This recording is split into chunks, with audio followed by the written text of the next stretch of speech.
주님은 언제나 우리 가까이 계십니다. 진실한 마음으로 예수님을 찾는 사람은 누구나 우리 주님을 보게 될 것입니다.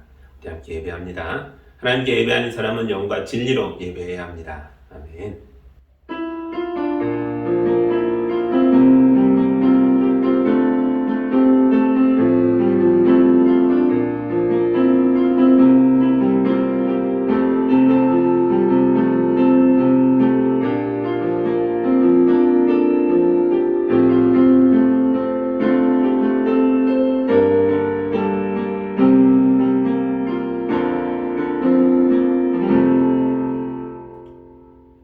사랑의 하나님 아버지, 우리가 감사와 찬송과 경배를 올려드립니다. 주여, 우리는 의롭지도 못하고 대단한 공적도 없는 사람들입니다. 구원받을 자격이 없는 우리를 거룩한 백성으로 삼아주시고 예배자로 세워주시니 감사합니다. 우리의 찬송이 주님을 높이고 우리의 간절한 기도가 하늘에까지 닿으며 우리의 예물이 주님을 영화롭게 하는 거룩한 예배가 되게 하여 주옵소서. 예수님의 이름으로 기도합니다. 아멘. 찬송가 104장 함께 찬양하겠습니다.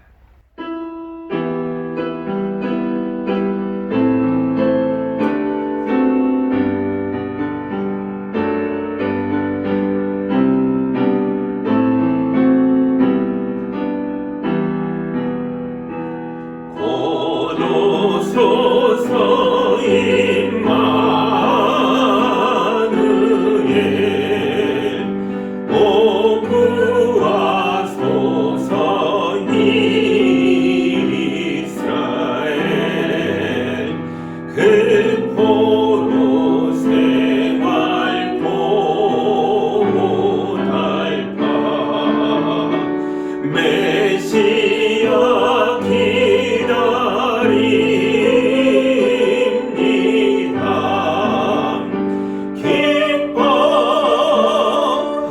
기뻐하라 이스라엘 고도시리 오 임마누엘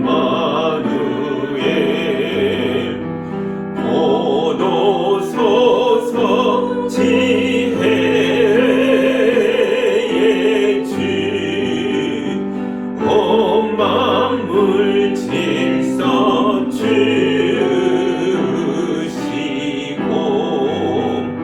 참 진리의 길 보이사 갈 길을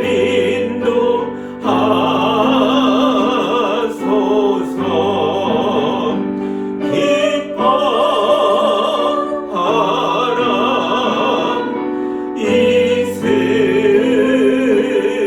이스라엘 고도시리 오 임마누엘 고도소서 소망의 주 만백성 한마음 이루어 시기와 분쟁 없애고 참 평화 채워 주소서. 기뻐하라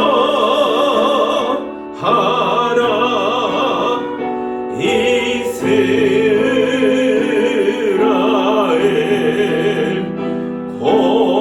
고도시리 오 임마누엘 아멘.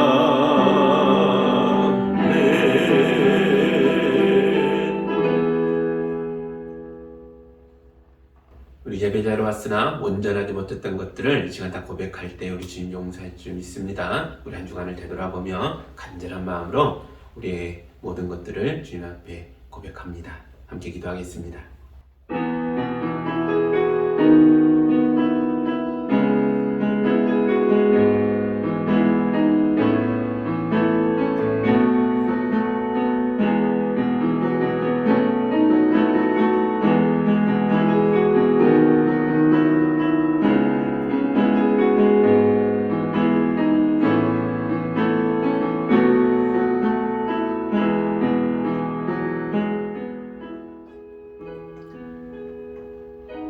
죄를 뉘우친 성도들의 진실한 기도를 들으시는 하나님 아버지, 주님의 자비하심을 의지하여 우리의 연약함과 부족함과 깨어짐과 뒤틀어짐을 고백하였습니다. 주여, 우리를 불쌍히 여겨 주옵소서. 예수님의 피가 흘러서 우리를 새 사람 되게 하셨는데 정작 우리는 교회 문만 나서면 도로 옛사람의 모습이 되고 맙니다. 찬송해야 할 우리 입술에는 타인에 대한 원망과 불평과 비난이 가득합니다. 기뻐해야 할 우리 마음에는 비통과 저주와 탄식이 가득합니다. 자녀의 볼을 따뜻하게 감싸주는 손으로 아이를 때리고 주워박습니다. 복음을 품고 사슴처럼 달려가야 할 발로 흥청거리는 유흥의 거리를 헤매고 다녔습니다. 주여, 우리가 회개합니다. 우리를 용서하셔서 우리를 참된 예배자로 세워 주옵소서. 예수님의 이름으로 기도하옵나이다. 아멘. 우리 주님의 용서와 치유와 화해의 말씀을 들으시기 바랍니다. 이집트를 떠날 때부터 이제까지 주님께서 이 백성을 용서하신 것처럼 이제 주님의 그 크신 사랑으로 이 백성의 죄를 용서하여 주시기 바랍니다. 주님께서 말씀하셨다. 너의 말대로 용서하겠다. 아멘. 이제 용서받은 참된 예배자로서 사도신경으로 우리의 신앙을 함께 고백합니다. 나는 전능하신 아버지 하나님 천지의 창조주를 믿습니다. 나는 그의 유일하신 아들 우리 주 예수 그리스도를 믿습니다. 그는 성령으로 잉태되어 동정녀 마리아에게서 나시고 본디오 빌라도에게 고난을 받아 십자가에 못 박혀 죽으시고 장사된 지 사흘 만에 죽은 자 가운데서 다시 살아나셨으며 하늘에 오르시어 전능하신 아버지 하나님 우편에 앉아 계시다가 거기로부터 살아있는 자와 죽은 자를 심판으로 오십니다. 나는 성령을 믿으며 거룩한 공교회와 성도의 교제와 죄를 용서받는 것과 몸의 부활과 영생을 믿습니다. 아멘. 찬송가 272장 함께 찬양하겠습니다.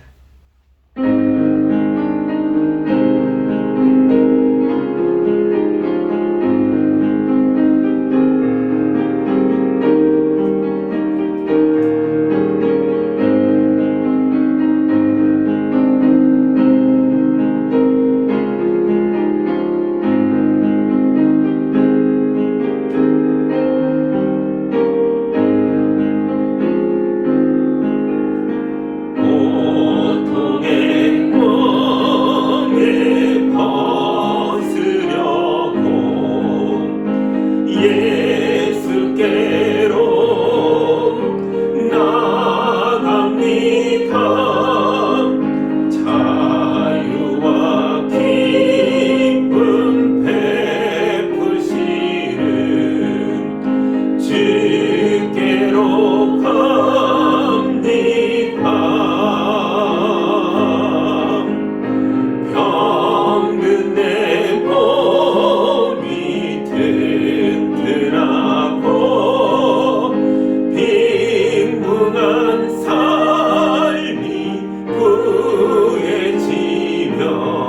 예수께로 나갑니다. 영원한 집을 바라보고 주께로 갑니다.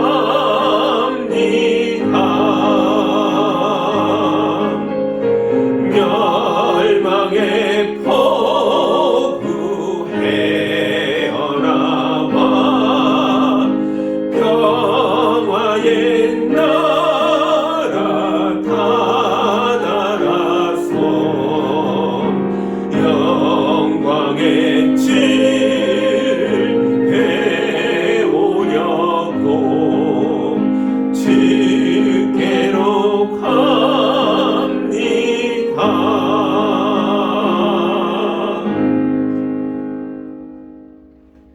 이렇게 기도합니다. 사랑의 하나님 아버지, 어둠이 깊은 세상에 빛으로 예수님을, 그 아들을 보내주셔 감사합니다. 이 죄인들이 예수님을 알고 나서 천국의 백성이 되었습니다. 어둠의 자식들이 하나님의 자녀가 되었습니다.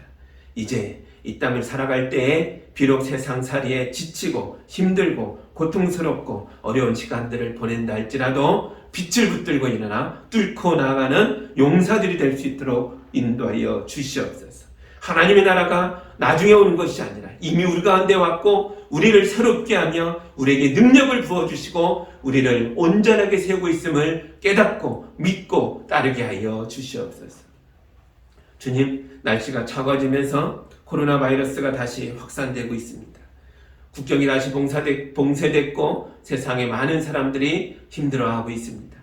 여행업도 다시 문을 닫고 있습니다. 주님, 이제 우리가 돌이켜보니 과거에 자유로웠던 때에 마음대로 돌아다닐 수 있었던 때에 우리가 이 귀한 기회들을 복음을 전하는 데 쓰지 못하고 오히려 나의 만족만을 추구했고 어려운 이웃을 구경하러 다녔던 것이 아니었나 두려움 가운데 되돌아봅니다. 이제 이 시간을 통해서 우리가 더 깊은 깨달음으로 나아가게 해주시고 주님, 우리가 복음으로 온 세상을 뒤덮는 길들을 찾게 하여 주시고 또한 하나님 주신 이런 놀라운 은혜와 축복을 어려운 나라들과 고통에 빠져있는 제3세계 사람들과 나누는 기회가 될 수 있도록 도와주시옵소서. 우리를 대신하여 세상 곳곳에 나아가 복음을 선포하고 있는 성도사님들을 되돌아보는 기회가 되게 해주시고 주님, 우리가 온 마음과 온 정성을 다하여 기도하고 후원하고 돕는 역사 가운데 일들이 우리 가운데 풍성하게 새롭게 회복될 수 있도록 도와주시옵소서. 우리 성도들의 일터가 다시 멈췄습니다. 그동안 힘들다고 어렵다고 불평을 많이 했지. 이 일터가 얼마나 소중한 하나님의 은혜와 축복이었는지를 깨닫지 못했습니다. 이제 우리에게 새로운 기회를 주셨고 새로운 은혜를 주고 계신 줄 믿습니다. 우리 성도들이 삶의 곳곳에 나아가서 이제는 성실하게 일하게 해주시고 복음의 증인이 되게 해주시고 우리가 땀 흘려 일하는 일터가 하나님의 나라가 될 수 있도록 기여하는 우리 성도들이 될 수 있도록 도와주시옵소서. 우리 성도들의 앞길을 열어주시고 주님이 함께하는 자리들을 찾을 수 있게 해주시고 가정을 일구고 이웃을 돌볼 수 있는 힘을 허락받게 하여 주시옵소서. 어둠이 짙을수록 소망의 빛이 더 크게 타오르는 줄 믿습니다. 우리 예수양기 교회가 어둠이 짙은 세상에서 밝게 빛나는 주님의 등불이 되게 하여 주셔서 우리 가족과 우리 이웃을 돌보고 구원하는 데 앞장서는 우리 성도들이 될 수 있도록 인도하여 주시옵소서. 지금 가정마다 영상으로 예배합니다. 영상으로 예배하는 가정 가운데에 주님이 영으로 임하여 주셔서 기쁨이 넘치게 해주시고 소망이 있게 해주시고 이제 어둠을 깨고 나와 함께 모이는 그날을 허락받을 수 있도록 인도하여 주시옵소서. 예수님의 이름으로 기도하옵나이다. 아멘.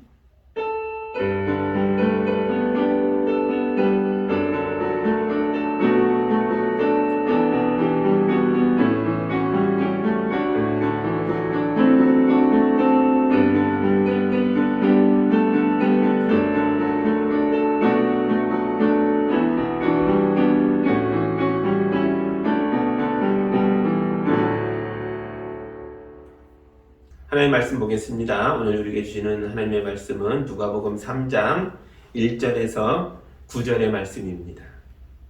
하나님의 말씀을 봉독할 때 함께 보시기 바랍니다. 디베르 황제가 왕위에 오른 지 15째 해에 곧 본디오 빌라도가 총독으로 유다를 통치하고 헤롯이 분봉왕으로 갈릴리를 다스리고 그의 동생 빌립이 분봉왕으로 이두레와 드라고니 지방을 다스리고 루사니아가 분봉왕으로 아빌레네를 다스리고 안나스와 가야바가 대제사장으로 있을 때에 하나님의 말씀이 광야에 있는 사가랴의 아들 요한에게 내렸다. 요한은 요단강 주변 온 지역을 찾아가서 죄사함을 받게 하는 회개의 세례를 선포하였다. 그것은 이사야의 예언서에 적혀있는 대로였다. 광야에서 외치는 이의 소리가 있다. 너희는 주님의 길을 예비하고 그 길을 곧게 하여라. 모든 골짜기는 메우고 모든 산과 언덕은 평평하게 하고 굽은 것은 곧게 하고 험한 길은 평탄하게 해야 할 것이니 모든 사람이 하나님의 구원을 보게 될 것이다. 요한은 자기에게 세례를 받으러 나오는 무리에게 말하였다. 독사의 자식들아, 누가 너희에게 닥쳐올 진노를 피하라고 일러주더냐? 회개에 알맞는 열매를 맺어라. 너희는 속으로 아브라함 우리의 조상이다 하고 말하지 말아라. 내가 너희에게 말한다. 하나님께서는 이 돌들로도 아브라함의 자손을 만들 수 있다. 도끼를 이미 나무 뿌리에 갖다 놓으셨다. 그러므로 좋은 열매를 맺지 않는 나무는 다 찍어서 불 속에 던지신다. 아멘. 우리 함께 기도합니다. 사랑의 하나님 아버지, 예수님을 만나며 예수님을 기다리는 대림절 절기 기간입니다. 우리가 요한의 말씀을 읽었습니다. 이 세례 요한이 예수님과 앞선 자로서 예수님을 증언한 내용이 우리 가슴에 깊이 박히게 하셔서 우리도 어떤 마음으로 예수님을 바라보며 예수님을 기다려야 하는가를 깨닫게 하여 주옵소서. 예수님의 이름으로 기도합니다. 아멘. 지난주에 우리는 구약의 인물들을 통해서 하나님의 구원을 기다린다는 것이 얼마나 중요한 일인가 하는 것을 배웠습니다. 만약 아브라함에게 25년의 기다림이 없었다면 그는 믿음의 조상이 되지 못했을 겁니다. 아브라함은 오랜 기다림의 시간 속에서 약속의 주인공답게 성장할 수 있었다는 거죠.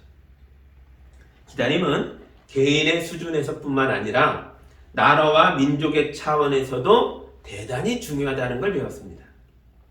이걸 이스라엘 민족이 아주 잘 보여줬죠. 이스라엘은 작고 연약한 나라였습니다. 그래서 역사를 뒤흔드는 대제국이 출현할 때마다 그들은 끔찍한 전쟁을 겪어야 했고 몇 번이나 여러 차례 멸망을 당하게 됐습니다. 그런데 보십시오. 이스라엘을 멸망시켰던 대제국들이 모두 사라지고 없는데 역사에서 지워졌던 이스라엘은 다시 세워졌습니다. 어떻게 이런 일이 가능했을까요? 이스라엘은 아브라함의 자손답게 고통의 세월을 인내하며 기다릴 줄 알았기 때문입니다. 제가 이스라엘 백성이 붙잡았던 하나님의 말씀 하나를 읽어드리겠습니다. 이사야서 42장에 있는 이야기입니다. 나의 종을 보아라. 그는 상한 갈대를 꺾지 않으며 꺼져가는 등불을 끄지 않으며 진리로 공의를 베풀 것이다. 그는 쇠하지 않으며 낙담하지 않으며 끝내 세상에 공의를 세울 것이니 먼 나라에서도 그의 가르침을 받기를 간절히 기다릴 것이다. 아멘. 구약의 성도들은 메시아가 오시는 걸 기다리면서 깊은 어둠 속에서도 무너지지 않고 흩어지지 않고 견뎠다는 거죠. 이런 간절한 기다림을 가진 민족은 절대로 망하지 않습니다. 몇 번을 꺾여도 다시 일어납니다. 하나님의 말씀을 붙들고 하나님의 구원을 간절히 기다리는 여러분도 절대로 망하지 않을 것입니다. 여러분, 우리 예수님이 다시 오십니다. 주님을 기다리는 성도들은 세상의 모든 고통을 떨쳐내고 마침내 하나님의 백성으로 우뚝 서게 될 줄 믿습니다. 아멘. 대림절 세 번째 주일인 오늘은 세례 요한에 대해서 살펴봅니다.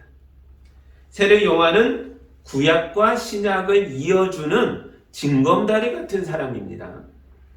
구약은 예수님이 오실 것을 예언했던 말씀이고 신약은 예수님이 오신 뒤의 이야기죠. 예수님은 성경의 예언대로 오셨고 이 땅에 성경대로 사시다가 마침내 성경대로 하늘로 올라가시면서 이 모습 그대로 다시 오겠다라고 약속하셨습니다. 그래서 신약의 성도들인 우리는 다시 오실 예수님을 기다리며 살아가는 사람들입니다. 하나님은 세례 요한에게 놀라운 지혜와 깨달음을 주셔서 그로 하여금 예수님의 길을 예비하는 자로 살게 하셨습니다. 그래서 세례 요한은 구약과 신약의 징검다리 같은 존재가 된 것입니다. 세례 요한이 요단강 주변에서 죄사함의 세례를 선포하면서 굉장히 많이 유명해졌죠. 이때는 아직 예수님이 대중 앞에 등장하기 전이었습니다. 3절 보시죠. 요한은 요단강 주변 온 지역을 찾아가서 죄사함을 받게 하는 회개의 세례를 선포하였다. 아멘. 하나님의 때를 기다린다는 건 너무 힘든 일입니다. 그래서 말씀을 아는 성도들 속에서도 쉽고 빠르게 구원을 받을 수 있는 길이 있으면 좋겠다라고 생각하는 사람들이 있었습니다. 이런 사람들에게 요한의 가르침은 너무 좋은 말씀이었습니다. 세례만 받으면 지금까지 나를 괴롭게 했던 모든 죄를 용서받을 수 있고 구원도 받을 수 있다니 얼마나 쉽고 간단합니까? 그래서 요한에게 세례를 받으려는 사람들이 잔뜩 몰려왔습니다. 여러분 생각에는 어떻습니까? 죄와 또 용서와 구원이 세례 행위 하나로 간단하게 해결될 수 있을 것 같습니까? 당연히 그렇지 않죠. 심지어 세례 요한도 자기의 세례가 죄를 용서하고 구원을 주는 세례라고 말한 적이 단 한 번도 없습니다. 7절을 보시죠. 요한은 자기에게 세례를 받으러 나오는 무리에게 말하였다. 독사의 자식들아, 누가 너희에게 닥쳐올 진노를 피하라고 일러주더냐. 요한은 세례를 받으려고 줄을 길게 선 사람들을 향해서 독사의 자식들아 라고 말합니다. 우리말로 하면 이 강아지 자녀들아 이렇게 역을 한 거예요. 사람을 향해서 짐승의 자식이라고 하는 거니까 이건 엄청 심한 욕이죠. 구원을 속성으로 받고 싶다는 게 그렇게 큰 잘못입니까? 요한이 왜 이렇게까지 심한 말을 하는 겁니까? 그 이유가 8절에 나옵니다. 회개에 알맞은 열매를 맺어라. 너희는 속으로 아브라함 우리 조상이다 하고 말하지 말아라. 내가 너에게 말한다. 하나님께서는 이 돌들로도 아브라함의 자손을 만드실 수 있다. 아멘. 세례 요한이 구원을 받으려고 온 사람들에게 두 가지를 말합니다. 첫째는 회개에 알맞은 열매를 맺어라 라고 말합니다. 여기서 열매는 말과 행동과 삶으로 보여주는 변화입니다. 이런 변화를 보여주지 않고 말로만 잘못했다고 말하는 건 가짜 회개라는 거죠. 그런데 이런 가짜 회개가 효과가 있는 게 문제입니다. 예를 들어 우리나라 법정에서는 잘못한 사람이 반성문을 제출하면 형량을 줄여줍니다. 그래서 변호사가 죄인의 형량을 줄여주려고 가짜 반성문을 쓰도록 안내를 해준다는 거예요.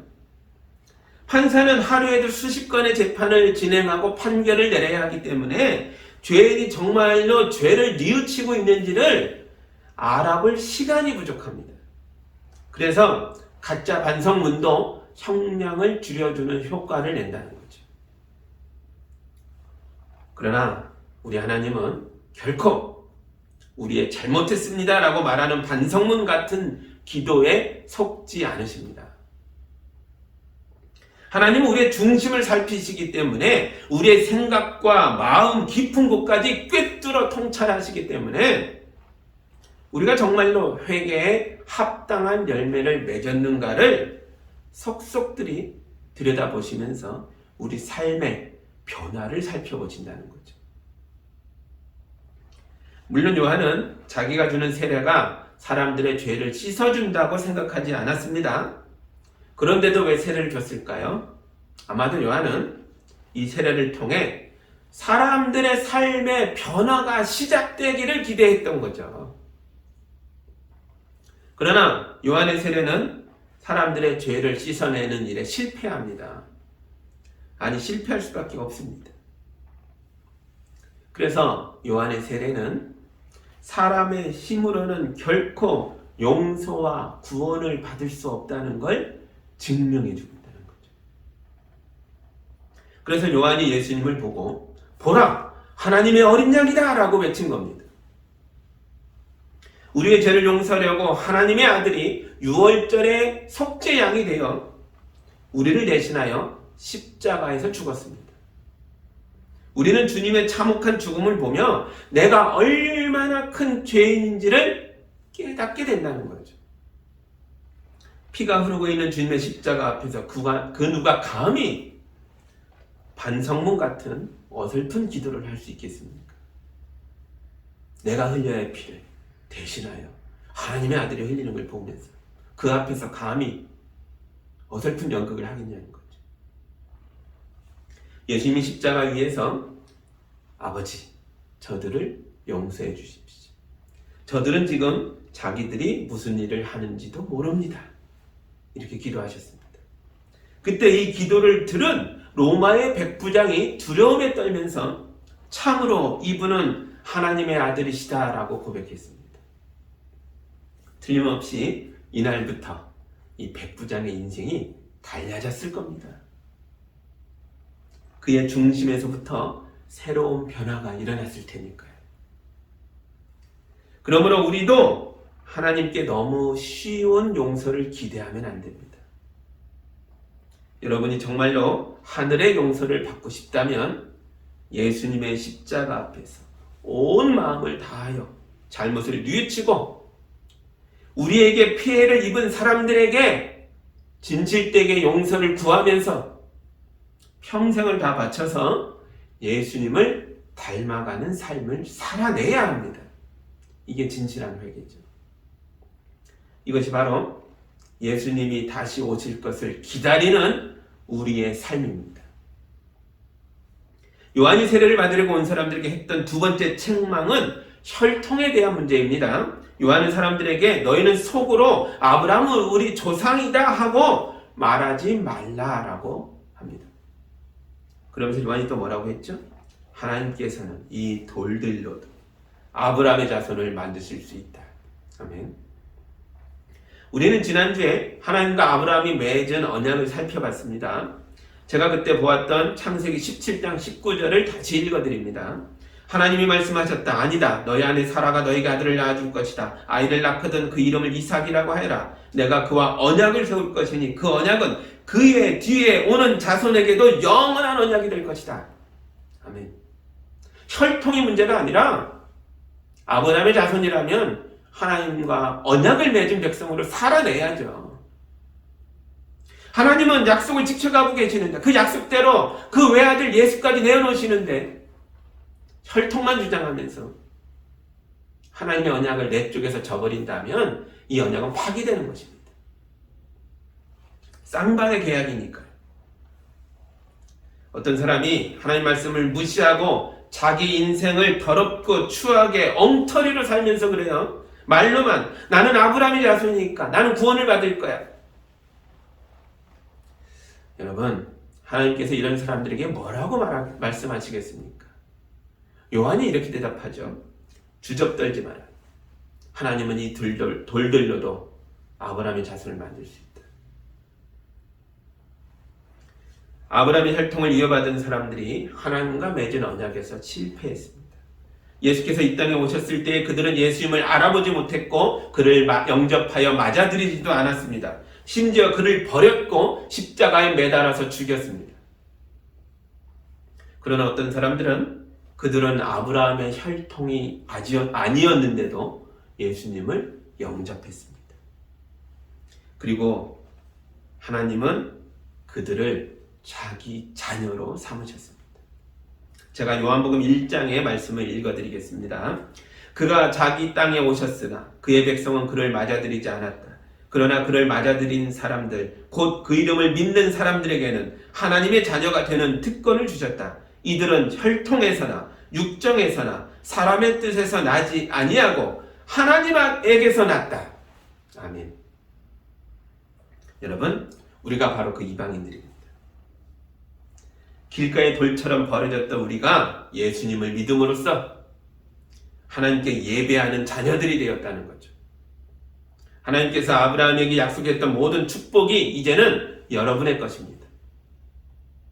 하나님의 나라를 유업으로 받아 누리는 예수향기교회 성도들이 다 되시기를 우리 주님의 이름으로 축복합니다. 아멘. 세례 요한은 구약의 마지막 사람으로서 인간이 지옥에서 구원받으려면 죄를 해결해야 한다는 것을 알고 있었습니다. 구약의 가르침의 요약 중에 하나니까요. 인간은 죄를 회개해야 된다. 이걸 해결해야 구원받는다. 그러나 그는 저급한 반성문을 들고 오는 사람들을 보면서 인간은 아무리 노력해도, 물로 깨끗이 목욕해도, 아브라함의 후손으로 태어났어도 결코 자기 죄를 스스로는 씻어내지 못하는구나 라는 걸 깨닫습니다. 그리고 그는 절망했겠죠. 화가 났겠죠. 막 야단칩니다. 그러다가 예수님을 본 거예요. 6월절 어린 양처럼 사람을 위하여 대신 죽어주는 하나님의 어린 양을 본 겁니다. 보라, 하나님의 어린 양이로다. 이 외침이 신약의 성도들의 외침이 되었습니다. 그래서 세례 요한은 구약의 마지막 사람이면서 동시에 신약의 첫 번째 사람이 된 것입니다. 제가 사도행전 10장에 나오는 베드로의 외침을 읽어드립니다. 이 예수를 두고 모든 예언자가 증언하기를 그를 믿는 사람은 누구든지 그의 이름으로 죄사함을 받는다고 하였습니다. 아멘. 신약의 교회는 베드로뿐만 아니라 모든 성도들이, 신약의 성도들이 이걸 뜨겁게 외치며 살았다는 거죠. 구약의 모든 예언자들이 말한 대로 예수께서 완성하셨고 이제 그 이름을 부르는 자는, 그 이름을 믿는 자는 다 구원받습니다. 이게 교회의 선포입니다. 예수님을 보십시오. 예수님을 믿으십시오. 예수님은 이 죄인을 구원하십니다. 예전에 인간관계에서 큰 어려움을 겪고 있는 분을 만났습니다. 이분의 마음속에 상처와 열등감이 가득했고 그게 분노의 방아쇠 노릇을 하더라고요. 뭔가 건들면 터져버리는 거예요. 그래서 자기 가족과 직장 동료와 이웃들과의 사이가 다 틀어져 버렸습니다. 너무 괴로워서 그분이 어떻게 저한테까지 온 거예요. 그리고 제 앞에서 그러더라고요. 목사님, 저 같은 사람도 구원을 받을 수 있나요? 그래서 제가 그분에게 우리의 모든 연약함을 짊어지신 예수님을 소개했습니다. 5절과 6절 보시죠. 모든 골짜기는 메우고 모든 산과 언덕은 평평하게 하고 굽은 것은 곧게 하고 험한 길은 평탄하게 해야 할 것이니 모든 사람이 하나님의 구원을 보게 될 것이다. 아멘. 누구든지 진심을 다해서 예수님을 나의 하나님으로 믿고 따르면 모든 사람이 구원을 보게 될 것입니다. 예수님 안에서 우리는 우리 마음속의 상처를 치유할 수 있게 되고 성품의 약점도 고칠 수 있고 비뚤어진 생각도 바로 잡을 수 있습니다. 또한 우리의 심하게 굴곡진 인생도 똑바르게 펼 수 있습니다. 예수님은 우리 모두를 구원하시는 하나님이십니다. 우리가 예수님 안에서 우리 자신의 구부러진 것들을 바르게 펴가는 것을 다른 사람들로 하여금 알게 하십시오. 그러면 그 사람에게도 예수님을 만나는 길이 열리게 될 것입니다. 제 친구 중에 가족의 반대를 무릅쓰고 신학교에 와서 목사가 된 사람이 있습니다. 전교 1등인 자녀가 서울대 대신 신학교를 간다고 하니까 신앙이 없던 아버지가 노발대발 화내시면서 너를 호적에서 파버리겠다. 네 맘대로 가는 대학 절대 지원할 수 없다. 그러시면서 모든 것을 차단했습니다. 그래서 이 친구가 기숙사에서 엄청 어렵게 살았습니다. 제 옆방에 살았어요. 그런데 하나님께서 온갖 천사들을 다 보내셔서 이 친구를 도우시더라고요. 신학교 4년, 신대원 3년, 7년 동안 단 한 번도 굶은 적이 없습니다. 학교도 잘 마쳤고 훌륭한 아내를 얻었고 목회도 순탄하게 아주 잘하고 있습니다. 지금은 그렇게 반대하셨던 아버지께서도 교회에 잘 다니고 계십니다.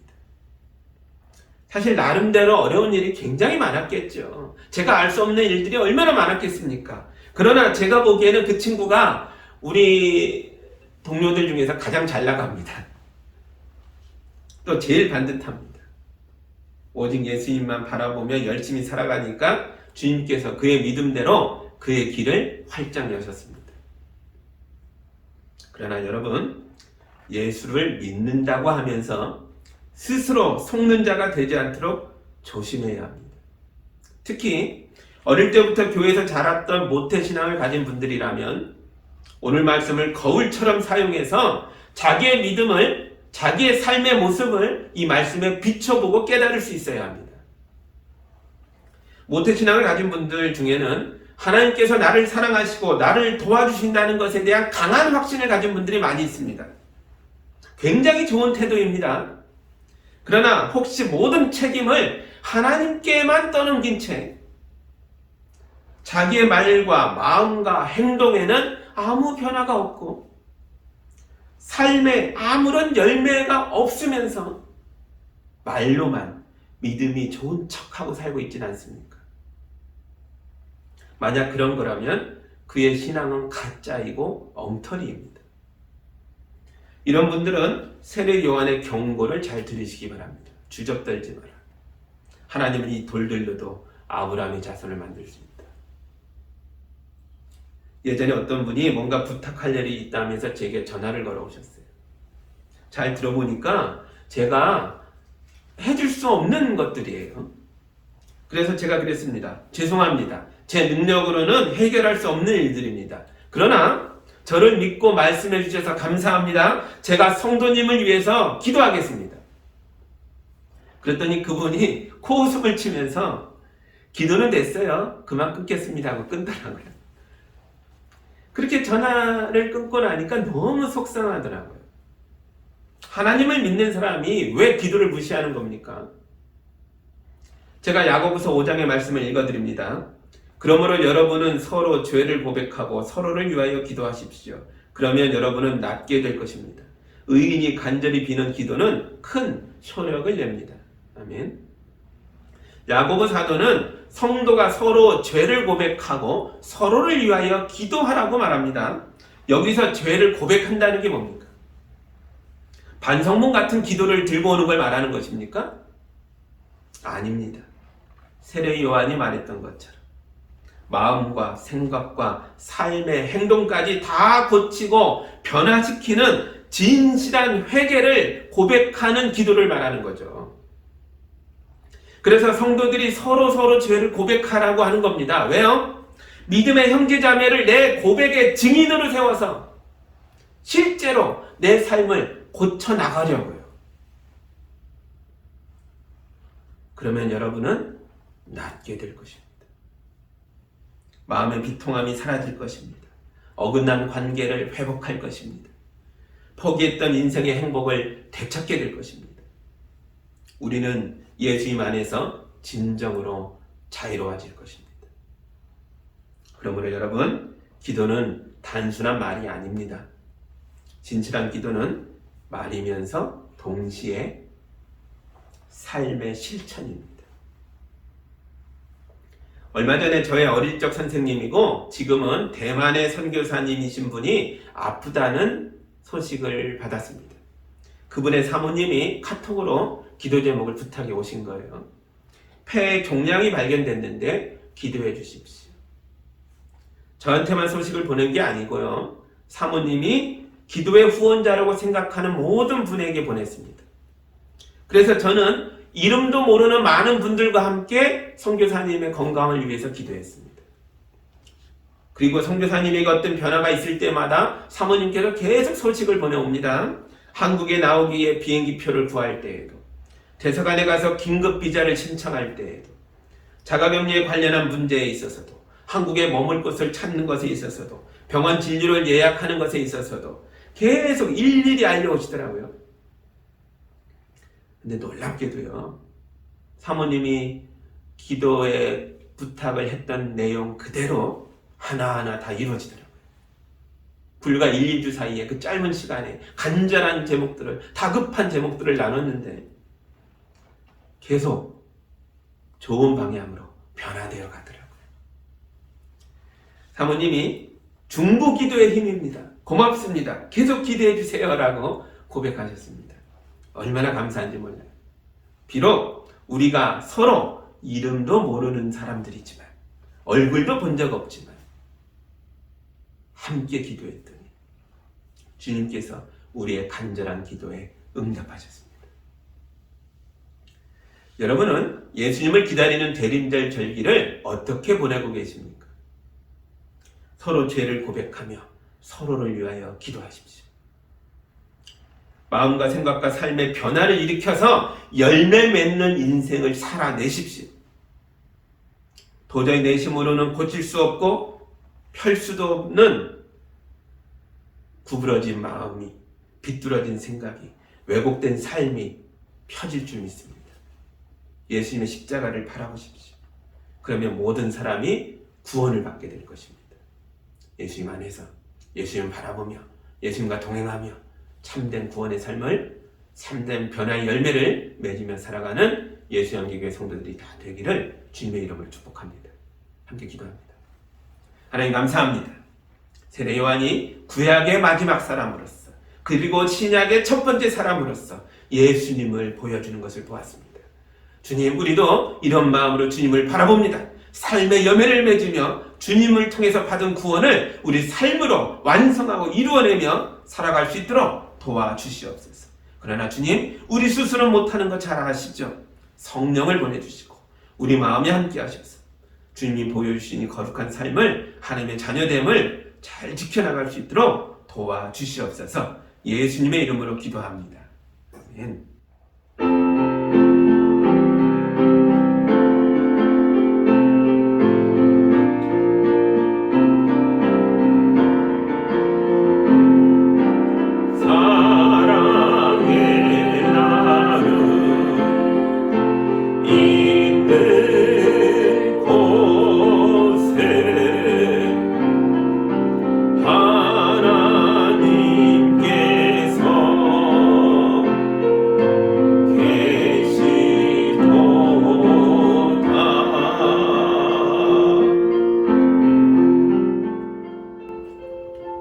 사랑의 하나님 아버지 감사합니다.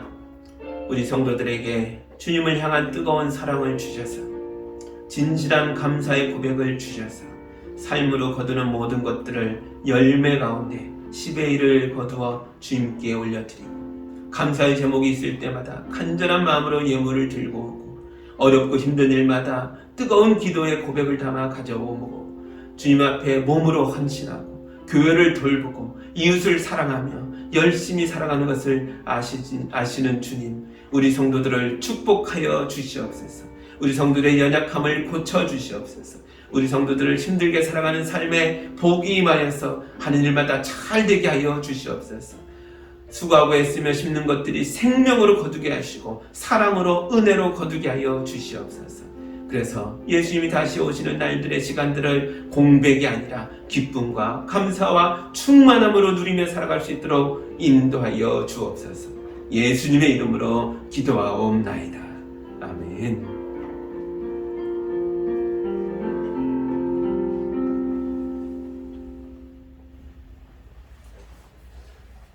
오늘은 장로님들과 함께 올 한 해를 결산하고 내년의 것들을 다시 기획하고 기도하며 준비하는 정책당회를 갖는 날입니다. 여러분들도 시간이 될 때마다 모임을 위해서 기도해 주시고, 또 새해에는 우리 교회가 정말 불일들 일어나서 세상을 변화시키고 새롭게 하는 데에 온전하게 쓰임받는 교회 될 수 있도록 많이 기도해 주시기 바랍니다. 여러분도 주님 오시는 그날까지 세상을 변화시키고 자기 자신을 새롭게 하며 가정을, 또 이웃을 바르게 인도하는 하나님의 사람들로 아름답게 살아내는 삶이 되시기를 주님의 이름으로 축복합니다. 아멘. 마지막 찬양 뜨겁게 부르면서 우리의 삶으로 나아갑니다.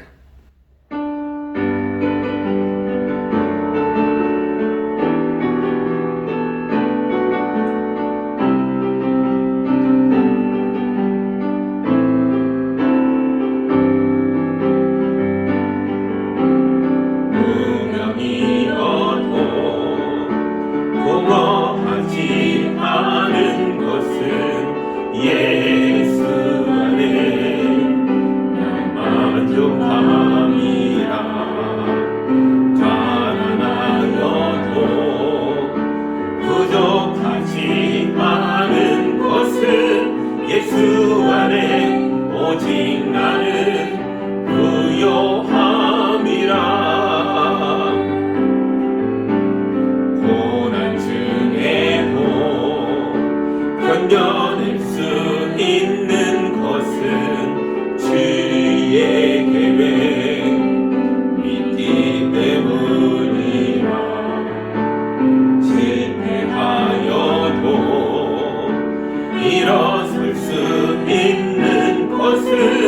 예수 안에 오직 나는 승리함이라.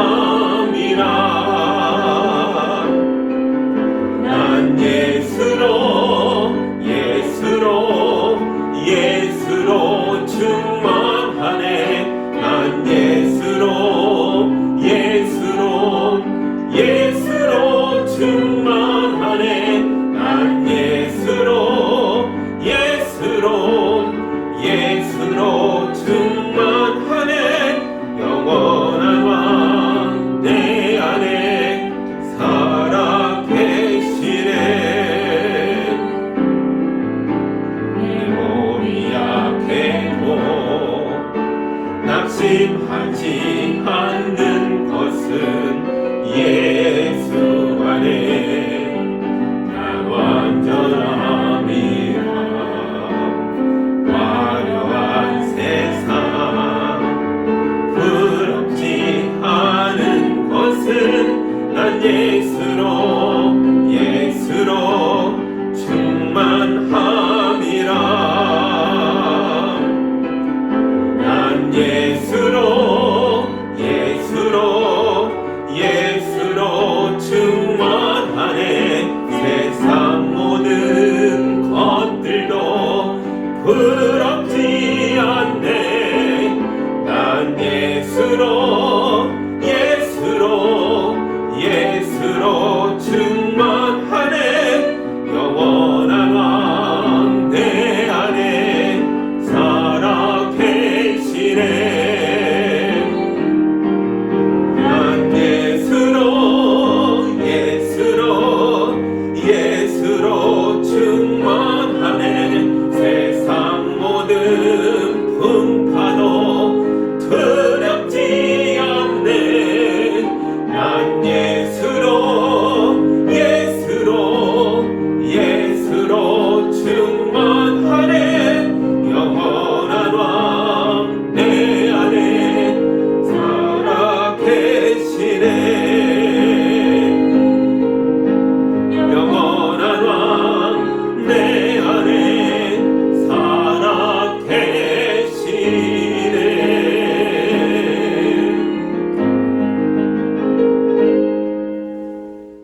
이제는 예수 그리스도의 은혜와 하나님의 놀랍고 큰 사랑과 성령님의 도우심이 예수님 바라보며 예수님 십자가의 피가 나를 위함임을 깨닫고 모든 것을 주님께 고백하고 삶의 변화로 나아가는 성도들이 섬기며 사랑하는 가족과 이웃 위에 이제부터 영까지 함께하기를 간절히 축원하옵나이다. 아멘.